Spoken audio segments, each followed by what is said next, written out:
আসসালামু আলাইকুম dear viewers, আজকে ইনফিনিটিভের আরেকটি লেসন নিয়ে আপনাদের সামনে হাজির হলাম।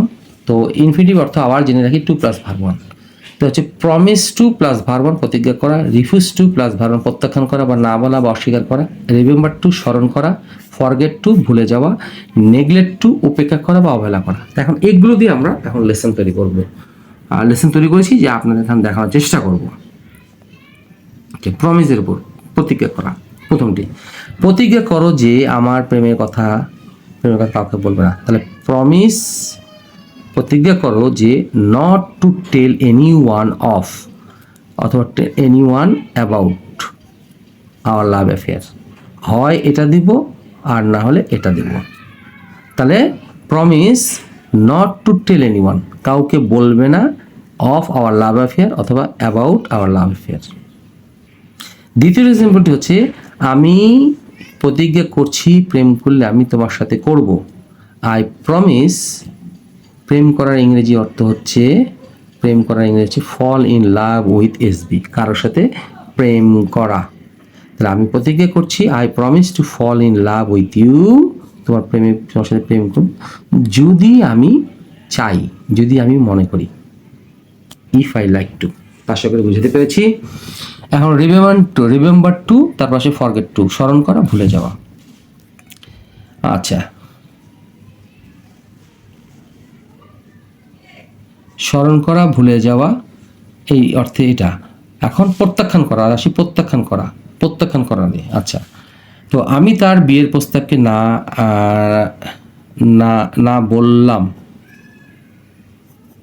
না বললাম, আমি তার বিয়ের প্রস্তাবকে না বললাম বা প্রত্যাখ্যান করলাম। আই রিফিউজড, পাস্ট ইনডিফিনিট, সেজন্য verb two, refuse to accept her marriage proposal, to accept her marriage proposal, তার বিয়ের প্রস্তাবটা আমি গ্রহণ করলাম না, প্রত্যাখ্যান করলাম। এখন আসি 3 নম্বর এক্সাম্পলটিতে।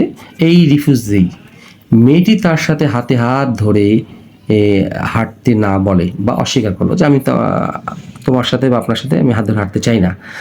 The girl refuses, third person singular number, সেজন্য এস যোগ হয়েছে। কী করেছেন? To walk hand in hand with, মানে কারোর সাথে হাতে হাত ধরে হাঁটা।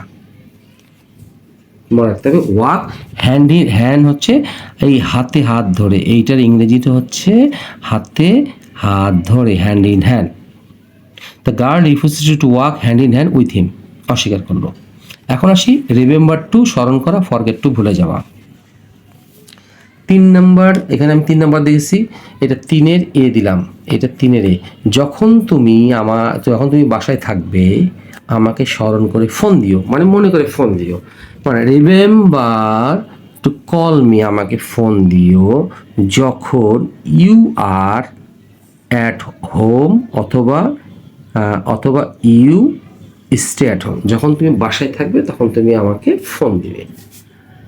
আমি সত্যিকার অর্থে তোমাকে ফোন দিতে ভুলে গিয়েছিলাম। তাহলে এই সত্যিকার অর্থের ইংরেজি হচ্ছে ট্রুলি স্পিকিং। এই ট্রুলি স্পিকিং হতে পারে, অনেস্টলি স্পিকিং হতে পারে। হ্যাঁ, আচ্ছা, আমি ভুলে গেছিলাম, আই ফরগট, ভুলে গিয়েছিলাম টু ফোন ইউ, এই ফোন হচ্ছে ভার্ব ওয়ান, ফোন ইউ, ভুলে গিয়েছিলাম।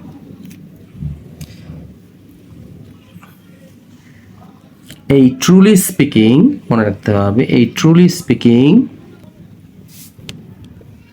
honestly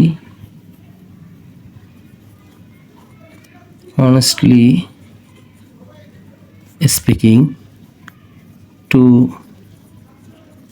speak the truth, হয় এটা বা এটা বা এটা। তো আমি আবারও রিপিট করছি, হয় অনেস্টলি স্পিকিং বলবো, টু স্পিক দ্য ট্রুথ বলবো, অথবা ট্রুলি স্পিকিং বলবো, যার অর্থ সত্যিকার অর্থে। তাহলে সত্যিকার অর্থে আই ফরগট, এটা হচ্ছে ভার্ব টু ফোন ইউ, আমি আপনাকে বা তোমাকে ফোন দিতে ভুলে গিয়েছিলাম। আশা করি বোঝাতে পেরেছি। এখন হচ্ছে সবার সামনে তার নাম ধরে ডাকাকে অবহেলা করেছিল, সে তার নাম ধরে ডাকা অবহেলা করেছিল। আচ্ছা, হি নেগলেক্টেড হচ্ছে verb two mention her name, কোথায়? তার নাম ধরে সে অবহেলা করেছিল বা ডাকেনি। কোথায়? ইন প্রেজেন্স অফ অল, অর্থ হচ্ছে এই সবার সামনে। এই সবার সামনে ইংরেজিতে হচ্ছে ইন প্রেজেন্স অফ অল, অথবা ইন ফ্রন্ট অফ অল, অথবা বিফোর অল, মানে এটা বা এটা, এর যে কোনো একটা বসালে চলবে।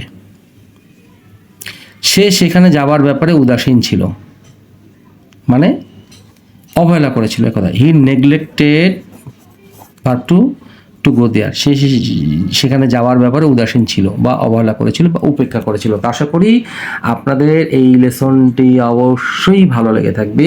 আর এইগুলো বেশি করে আপনাদেরকে দেওয়ানোর, এটা না দিলেও চলতো, আমার লেসন আমার পাতাটা হয়তো পরিষ্কার থাকতো, কিন্তু আমি দেখানোর চেষ্টা করেছি কেন, যেন হয় এটা ব্যবহার করবেন, হয় এটা করবেন বা এটা করবেন।